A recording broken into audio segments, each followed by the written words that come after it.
ஓய்வு பெற்ற போக்குவரத்து கழக ஓய்வூதியர்கள் அனைவருக்கும் என்னுடைய பணிவான வணக்கங்கள்.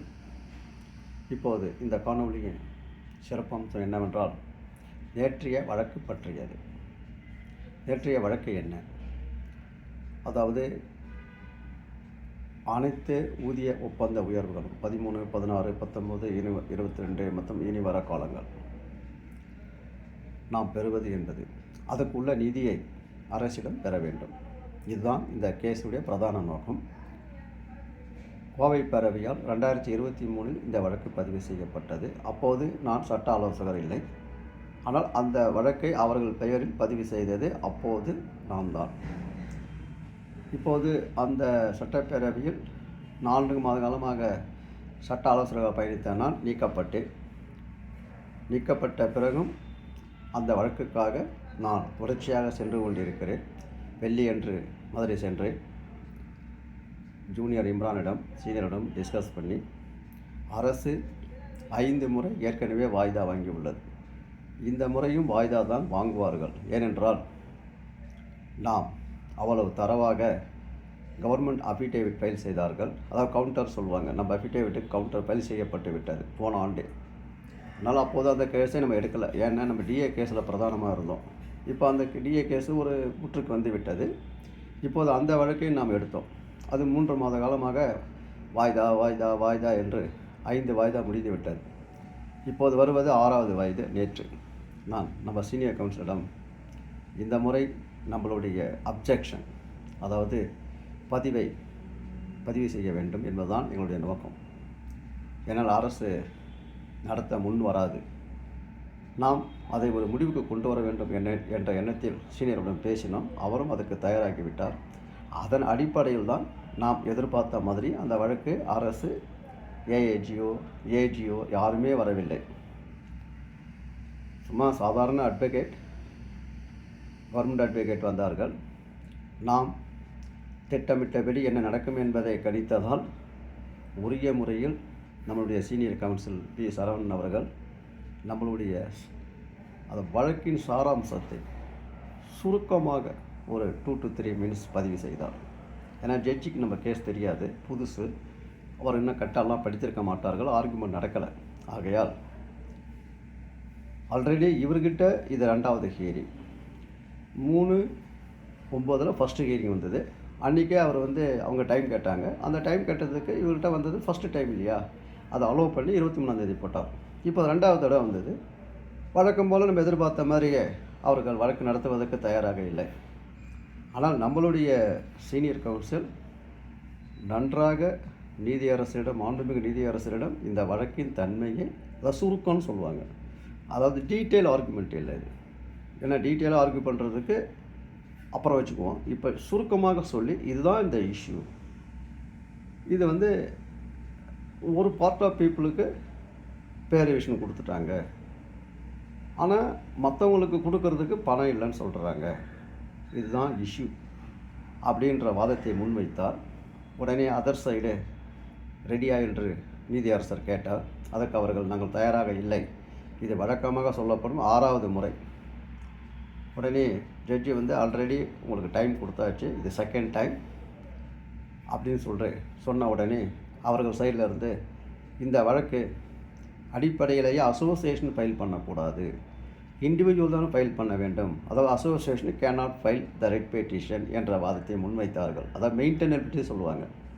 அதை மட்டும் கூறினார்கள். அதையும் ரெக்கார்ட் செய்து மாண்புமிகு நீதியரசர் அவர்கள் அடுத்த மாதம் 23/10/2023 அன்று ஃபைனல் ஹியரிங் என்று இந்த 5 ஹியரிங்கில் சிம்பிளாக அட்ஜார்ன்மெண்ட் பண்ணுவாங்க. இந்த தடவை அப்படி இல்லை. ஒரு நோட்ஸை டிக்டேட் பண்ணி ஒரு 2 to 3 minutes நம்மளுடைய சீனியருடைய வாதம், அவர்களுடைய வாதம் அதையும் பதிவு செய்து 23/10க்கு ஃபைனல் ஹியரிங் என்று போட்டுள்ளார். அது ஜாக்கெட் ஆர்டராகவும் இருக்கலாம், இல்லை ஒரு அப்லோட் பண்ணலாம். அப்லோட் பண்ணால் அதை உங்களுக்கு தெரிவிக்கிறேன். ஜாக்கெட் ஆர்டராக இருந்தால் நடந்தது இதுதான். நம்ம சரவணன் சீனியர் கவுன்சிலுடைய என்ன சொன்னார் 2 நிமிஷம், அந்த சைடில் என்ன அப்ஜெக்ஷன் பண்ணாங்க, மெயின்டெனபிலிட்டி அசோசியேஷன் கேனாட் ஃபைல், அது மட்டும் தான் ரெக்கார்ட் ஆகிருக்குது. ஸோ 23/10 அரசு இந்த வழக்கை நடத்த முன் வரும் என்று நாம் நம்புவோம். அப்படியும் அவர்கள் அன்றும் வரவில்லையானால் தற்போதுள்ள மாண்புமிகு நீதியரசரிடம் அது 3வது தவணை. நிச்சயமாக அவர் அலோவ் பண்ண மாட்டார். அப்படியே அலோவ் பண்ணாலும் 4வது முறை வரும்போது இது வாதத்துக்கு எடுத்துக்கொள்ளப்படும். நான் ஏற்கனவே உங்களுக்கு வீடியோவில் சொல்லியிருந்தேன். அருள்மிகு ஆண்டாள் திருக்கோயில் முன்னிலையில் நேற்று பிரார்த்தனை செய்து ஸ்ரீவில்லிபுத்தூரில் மீட்டிங்கில் சொல்லியிருந்தேன். இந்த வழக்கு ஒரு நல்ல முன்னேற்றத்துக்கு செல்லும் என்று வேண்டிக் கொண்டோம். அதன்படி நல்ல முன்னேற்றத்துக்கான அடிப்படை நேற்று அமைந்துவிட்டது. அதை இனி வர 2-3 ஹீரிங்கில் ப்ராபப்ளி ஆண்டாள் அவர்களின் அருளோடு நவம்பர் 30க்குள் இந்த மாண்புமிகு நீதியரசர் இருப்பார். இந்த 2 மாத காலத்துக்குள் நாம் ஒரு நல்ல தீர்ப்பை பெற்றுவிட வேண்டும். அவ்வாறு பெறப்பட்டால் நான் ஏற்கனவே கூறியபடி நம்மளுடைய வாழ்வாதாரம் இப்போது உள்ள நிலைமையிலிருந்து என்ன பென்ஷன் வாங்குகிறார்களோ அந்த 12(3) செட்டில்மெண்ட்டில் ஒரு 10 ஆண்டு காலத்துக்கு முன்னாடி 18க்கு முன்னாடி, அதாவது 16க்கு முன்னாடி ரிட்டையர் ஆனவங்களோட பென்ஷன் கணிசமாக உயரும்.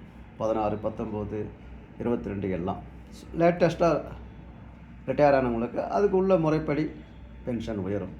இதுதான் இந்த வழக்கின் தன்மை. இது சிறந்த முறையில் என்னை கோவை பேரவையில் சட்ட ஆலோசகராக நீக்கப்பட்டாலும் 93,000 பேருடைய நலனை கருதி வெள்ளியன்று புறப்பட்டு சனி காலை மதுரை சென்று சனி, ஞாயிறு, திங்கள், செவ்வாய் 4 நாட்கள் மதுரையில் தங்கி இந்த வழக்கை சரிவர நடத்தி திரும்ப வந்து காலையில் கொஞ்சம் ரெஸ்ட் எடுத்துகிட்டு இந்த வீடியோவை உங்கள் இன்ஃபர்மேஷனுக்காக பதிவிடுகிறேன். இதில் குறிப்பாக ஒன்று சொல்ல விரும்புகிறேன். இந்த வழக்கு முழுமையாக என்னால் நடத்தப்படும், வெற்றி பெறப்படும். இதில் நிதி உதவி கோவை பேரவை. அந்த கோவை பேரவை நிதி உதவி என்பது நாங்கள் கடந்த 1 ஆண்டு காலமாகவே அனைவரும் பயணித்து சேகரிக்கப்பட்ட நிதி. அது உறுப்பினர்களுடைய நிதி என்பதையும் கவனத்தில் கொண்டு அவர்கள் அந்த நிதியை அளித்தார்கள்.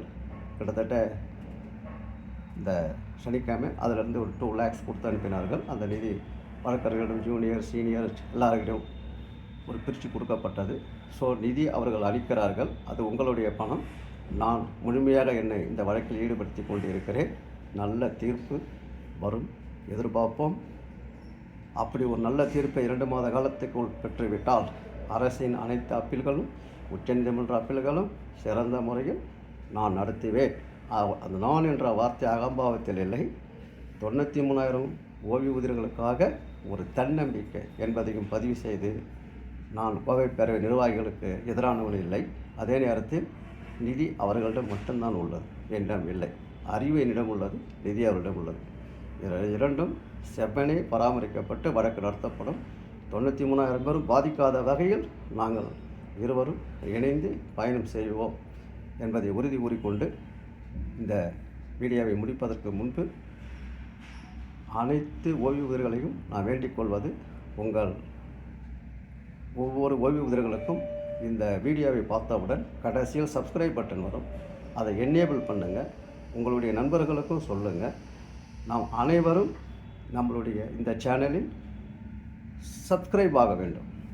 அதுக்கு காரணம் என்னவென்றால், என்னுடைய வீடியோ பேரவை குரூப்பில், கோவை பேரவை குரூப்பில் அனைவருக்கும் அனுப்ப இயலாது. நீங்கள் தான் உங்கள் குரூப் வாயிலாக ஒவ்வொரு நண்பர்களுக்கும் அதை ஃபார்வேர்ட் செய்து சப்ஸ்கிரைப் பண்ணுங்கள். அவ்வாறு செய்தால்தான் நடக்கும் சட்ட நடவடிக்கைகள் மேலோட்டமாக இல்லை, உண்மைத்தன்மையை உள்ளதை உள்ளவாறு இந்த வழக்கு எவ்வாறு செல்கிறது, நாம் எவ்வாறு எதிர்நோக்கப் போகிறோம், எவ்வாறு வெற்றி பெறப் போகிறோம். இது சாதாரண வழக்கல்ல. 10 ஆண்டு காலம் பெறாத டிஏவை எவ்வாறு பெற்றோமோ அதே மாதிரி 13 ஆண்டு காலம் பெறாத ஊதிய உயர் ஒப்பந்தங்களை பெறக்கூடிய ஒரு மிக மகிழ்ச்சிகரமான வழக்கு. அனைவரும் அதை பார்ப்பதில் ஆனந்தம் கழிக்கலாம். அதை அனைத்து ஓய்வு பெற்றவர்களும் பார்க்கும் வண்ணம் நம்மளுடைய இந்த சேனலை சப்ஸ்கிரைப் பண்ணுவது ஒரு கடமையாக நினைத்து எனக்கு ஒத்துழைக்குமாறு அன்புடன் வேண்டி இந்த வீடியோவை பதிவிடுகிறேன். நன்றி, வணக்கம்.